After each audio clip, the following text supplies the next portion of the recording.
মাশাআল্লাহ যদি বাস্তবায়িত হতো তো ভালো কি কাজের খবর এই ভিডিও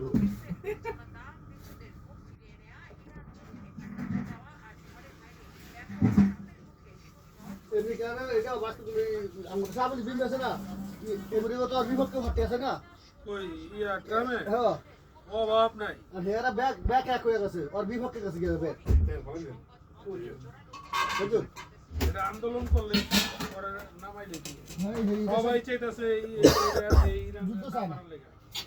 নাম দেশে না করে আরে যারা আমার বাদ দিত স্যার সবাই হিদাসি হে হে দেতেরা মে দলে করে আমাদের প্রতিদিন বানানো হিদাসি পয়সা করতে আছে যে নাম আমাদের শান্তিপূর্ণ দেশে যদি অশান্তি বাজায় তুই কি ওরা অবরোধ দিয়ে দিছে ওরা অবরোধের মধ্যে দিয়ে দিছে এবার করে যে আবার এডি করস আবার ওগো দেশে যে লোক পাঠাইছস তোরা জাসুসি পাঠাইছস ওরা বলে খাবার অস্ত্র মারা পুকু বের করতে তো পারলি না আর এত অস্ত্র নিজের করে হাইদা এইটাও বাই টিকেট নিজের হাইদা নিজের বেদাল লাগা আসলো এটা প্রায় পারা তো